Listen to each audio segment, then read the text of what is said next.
Mathieu Faure, bonjour. Vous êtes le directeur marketing de la société DOT. Alors DOT, ce sont ces trottinettes qui encombrent nos trottoirs et qui risquent de faire tomber les personnes âgées, et pas seulement.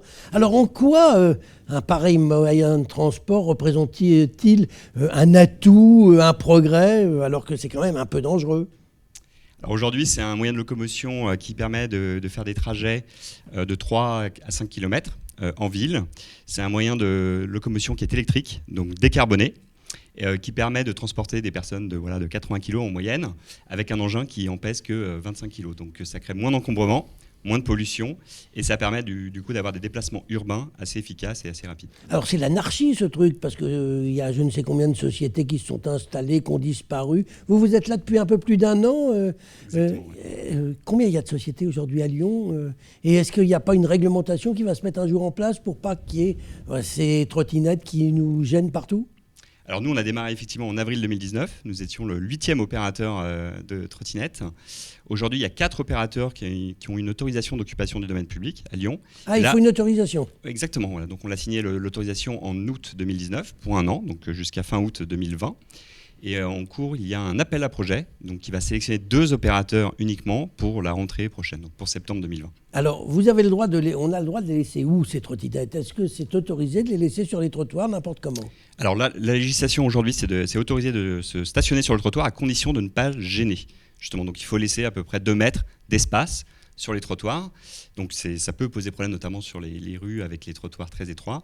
C'est pour ça que d'ailleurs chez DOT, on a on empêche le stationnement dans les rues étroites. On vient de commencer cette expérimentation. Alors vous faites comment pour empêcher ? Alors aujourd'hui, on a des zones de non-stationnement. Donc vous essayez de terminer votre trajet.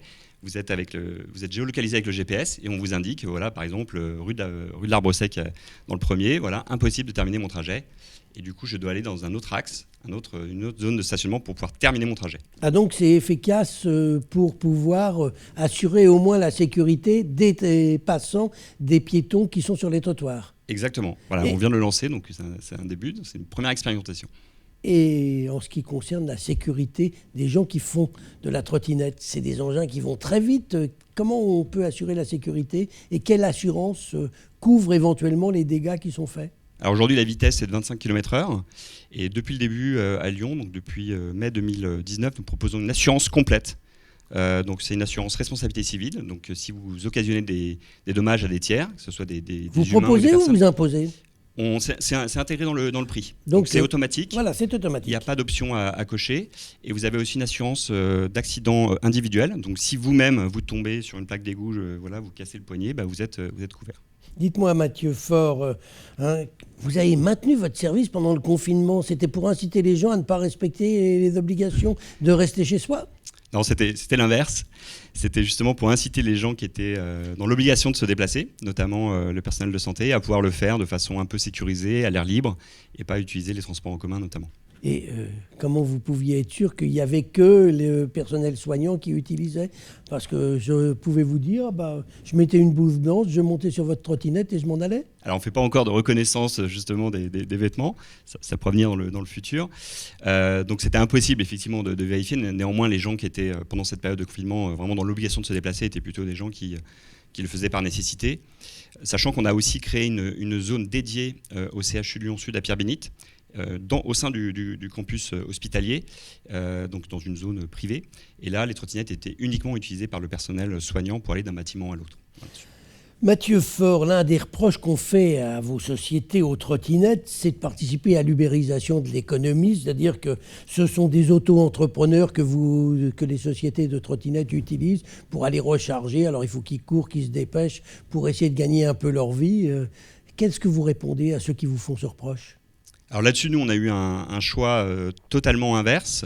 C'est-à-dire qu'on n'est vraiment pas une plateforme, on est vraiment un opérateur de mobilité. Donc, nous n'avons jamais eu de juicer ou ces fameux auto-entrepreneurs. Donc, depuis le début, ce sont des salariés en CDI, en CDD ou en intérim qui s'occupent de la recharge de nos trottinettes dans notre entrepôt qui est à Villeurbanne.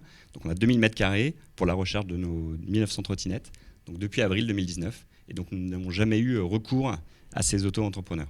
Alors, on parle effectivement, c'est électrique, l'énergie est une énergie renouvelable, mais enfin, les batteries elles-mêmes, comment on fera le jour où il faudra les recycler? Et quelle est la durée de vie d'une trottinette? J'avais lu que la durée de vie d'une trottinette, c'était quelques semaines, et après on les jetait. Alors effectivement, il y a eu une étude qui a été parue aux États-Unis au tout début qui disait que c'était de quelques mois. C'est effectivement le cas si vous n'avez pas de pièces détachées, si vous n'avez pas de mécanicien. Nous, chez DOT, on répare tout depuis le début. Donc la durée de vie d'une trottinette, sur la première génération de trottinettes qu'on avait, c'était à peu près 18 mois.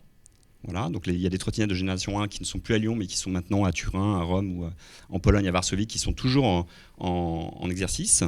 Et sur la deuxième génération, qui est la génération actuelle, avec des batteries amovibles, ce qui simplifie d'ailleurs les flux logistiques, aujourd'hui, la durée de vie estimée est de 3 ans.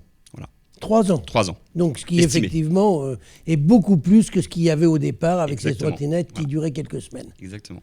Et l'appel d'offres qui est en cours, on en aura la réponse avant, j'imagine, le 31 juillet, puisque c'est le 1er août prochain ou le 31 août prochain que démarrent les nouveaux contrats. Voilà, 1er septembre, le nouveau contrat est censé démarrer, donc on est censé avoir la réponse avant le 31 juillet. Eh bien, rendez-vous à ce moment-là pour voir quelles seront les trottinettes encore accessibles dans la ville de Lyon.